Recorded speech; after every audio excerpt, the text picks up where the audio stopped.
সমস্ত কারণে 7 ভাগের কুরবানি সহি হয় না, বা যাদের সাথে কুরবানি দিলে আপনার কুরবানিটা সহি হবে না।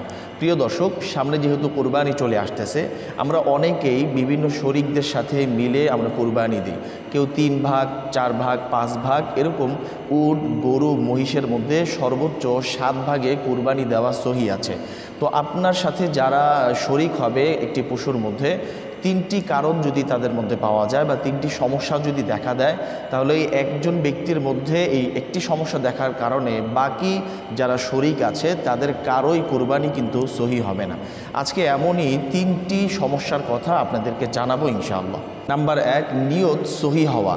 যারা অংশীদার থাকবে, অংশীদারদের সবারই নিয়ত সহি হইতে হবে, অর্থাৎ একমাত্র আল্লাহ তাআলাকে সন্তুষ্ট করা, আল্লাহ তাআলার রাজি খুশি পাওয়া এবং আখিরাতের শাস্তি থেকে মুক্তি পাওয়া, এই উদ্দেশ্যটাই প্রত্যেকটা সদস্যদেরই মূল উদ্দেশ্য থাকতে হবে। কুরবানির পশুতে যারা শরিক হয়েছেন তাদের কারো এই নিয়ত যদি না থাকে, নিয়ত ছাড়া যদি অন্য কোনো নিয়ত থাকে, তাহলে একজনের নিয়তের কারণে তার তো কুরবানি হবেই না, বাকি শরিকদেরও কারো কুরবানি সহি হবে না। যেমন কেউ যদি এরকম কোনো নিয়ত করে, গোশত খাওয়ার নিয়ত করে, অর্থাৎ তার মূল উদ্দেশ্যই হলো যে এত টাকা দিয়ে আমি গরুতে শরিক হব, 15 বা 20 হাজার টাকা দিয়ে আমি এত কেজি মাংস পাবো, এটাই হলো কি আমার মূল উদ্দেশ্য। গোশত খাওয়া যদি মূল উদ্দেশ্য হয়, তাহলে এই নিয়তটা সহি না থাকার কারণে তার কুরবানি তো হবেই না, কারো কুরবানি সহি হবে না।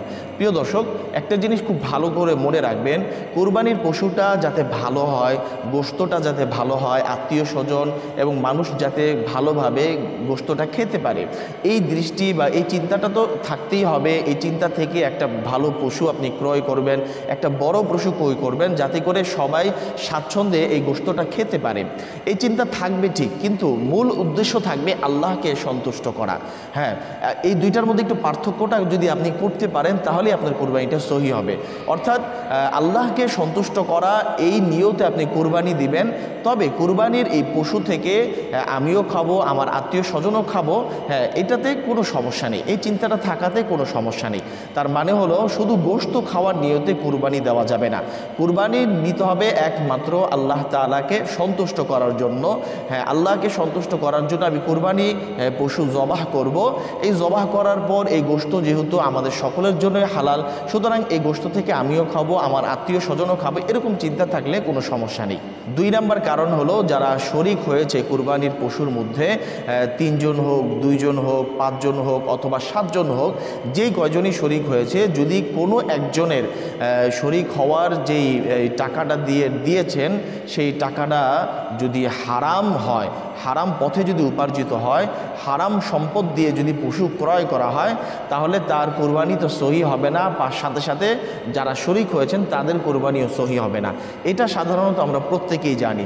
তাই অবশ্যই আপনার সাধ্য অনুযায়ী আপনি চেষ্টা করবেন, যাদের বাহ্যিক হালাল ইনকাম রয়েছে এবং যারা মুখে এটা স্বীকার করতেছে যে হ্যাঁ আমি যেই টাকাটা দিয়ে শরিক হয়েছে সেই টাকাটা অবশ্যই আমি হালাল জায়গা থেকে দিয়েছি, তাহলে তাদেরকে আপনারা অংশীদার হিসাবে নিয়ে নেবেন। 3 নম্বর একটা বড় সমস্যা হলো, আমরা অনেকেই কুরবানির পশু যখন ক্রয় করি, পশু জবাহ দেই, কুরবানি দেই, তখন আমাদের মধ্যে একটা লৌকিকতা কাজ করে। হ্যাঁ, যদি এমন হয় যে আমরা বড় একটা পশু দিব, আমার নাম হবে, আমার সুনাম হবে, এরকম যদি কোনো নাম সুনামের নিয়তে লৌকিকতা যেটাকে বলে, লৌকিকতার যদি কারো নিয়ত থাকে, তাহলেও কিন্তু তার কুরবানি সহি হবে না, এবং সে যদি কোনো পশুতে অন্যদের সাথে শরিক থাকে, তাহলে কারো কুরবানি সহি হবে না।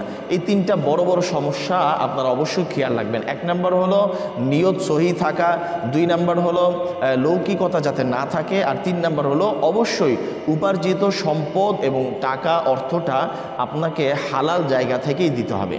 প্রিয় দর্শক, কুরবানি সংক্রান্ত বহুল প্রচলিত এবং প্রসিদ্ধ কিছু প্রশ্ন আমাদের কাছে এসেছে। এই প্রশ্নগুলো সকলেরই জানা দরকার। এই প্রশ্নের উত্তরগুলো আমরা এখন জেনে নিই।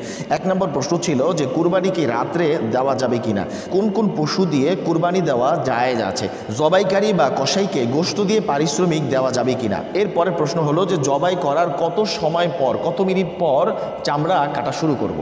কুরবানির গোশত ভিন্ন ধর্মের মানুষকে দেওয়া যাবে কিনা।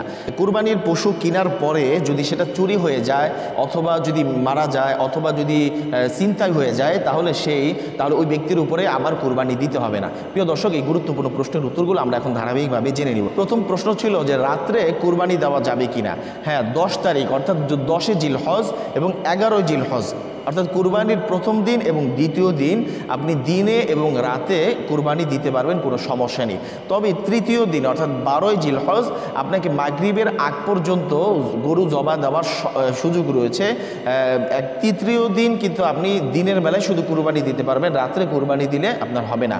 কোন কোন পশু দিয়ে কুরবানি দেওয়া জায়েজ আছে? আমরা সকলেই জানি গরু, উট, মহিষ, দুম্বা, ছাগল, ভেড়া, এই 6টি পশু দিয়ে সাধারণত কুরবানি দেওয়া যায়। আমরা অনেক সময় দেখা যায় যে জংলি গরু থাকে। হ্যাঁ, জংলি গরু যেগুলো বাহিরের বিভিন্ন রাষ্ট্রের বড় বড় জঙ্গলের মধ্যে লালিত পালিত হয়েছে, এই ধরনের পশু কিন্তু কুরবানি দেওয়া যাবে না।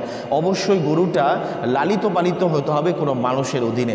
জংলি যেই গরুগুলো রয়েছে এগুলো গরু বাহ্যিকভাবে দেখা হলো এগুলো কিন্তু হিংস্র প্রাণী দিয়ে কুরবানি দিলে কুরবানি সহি হবে না। এরপরে প্রশ্ন ছিল যে জবাইকারী বা কসাইকে কুরবানির গোশত দেওয়া যাবে কি না পারিশ্রমিক হিসাবে। উত্তর হলো যে পারিশ্রমিক হিসাবে তো দেওয়া যাবেই না। পারিশ্রমিক অবশ্যই তাকে আলাদাভাবে টাকাই দিতে হবে। হ্যাঁ, আপনি টাকা দেওয়ার পর আপনি খুশি হয়ে অতিরিক্ত হাদিয়া হিসাবে আপনি তাকে কিছু গোশত দিতে পারেন, কিন্তু পারিশ্রমিক হিসাবে যদি আপনি গোশত দেন তাহলে কিন্তু এটা আপনার জন্য একেবারে নাজায়েজ হয়ে যাবে। জবাই করার কত মিনিট পর আমাদেরকে চামড়া আলাদা করার সুযোগ রয়েছে? এর উত্তর হলো একেবারে গরু যখন নিস্তেজ হয়ে যাবে, রক্ত মোটামুটি বের হয়ে যাবে, গরু নিস্তেজ হয়ে গিয়েছে, আপনি নিশ্চিত হতে পারবেন যে গরু নিস্তেজ এবং এটা পুরোপুরি তার শ্বাস নিঃশ্বাস বন্ধ হয়ে গিয়েছে, চলে গিয়েছে, তখন আপনি চামড়া আলাদা করা শুরু করে দেবেন। এই ক্ষেত্রে আমাদের যারা কসাই ভাই আছেন তারা একটু ভুল করেন যে রক্ত এখনও নিস্তেজ হয়নি, গরুটা এখনও নিস্তেজ হয়নি, তারা সাথে সাথে তাড়াহুড়া করে চামড়া খোলা শুরু করে দেন। আমরা এই ব্যাপারে একটু সতর্ক থাকবো। কুরবানির গোশত অন্য ধর্মের মানুষকে দেওয়া যাবে কিনা? হ্যাঁ, অবশ্যই দেওয়া যাবে, কোনো সমস্যা নেই। পরের প্রশ্ন ছিল যে পশু যদি মারা যায় বা ছিনতাই বা চুরি হয়ে যায় তাহলে কি করণীয়? এই ক্ষেত্রে আমাদের করণীয় হলো যার গরুটা চুরি হয়েছে বা মারা গিয়েছে তার যদি সামর্থ্য থাকে আবার পুনরায় আরেকটি গরু কেনার, অর্থাৎ উনি যদি ধনী হয়ে থাকেন তাহলে ওনার উপরে আবার আরেকটা দেওয়া ওয়াজিব। কিন্তু এমন যদি হয় যে ওনার উপরে আসলে তেমন নেই, সামর্থ্য নেই, গরিব মানুষ, যেটা দিয়েছে সেটাই দিতে কষ্ট হয়ে গিয়েছে বা যতটুকু তার অর্থ সামর্থ্য ছিল ওইটা দিয়ে দিয়েছে, তাহলে তাকে আর পুনরায় দিতে হবে না।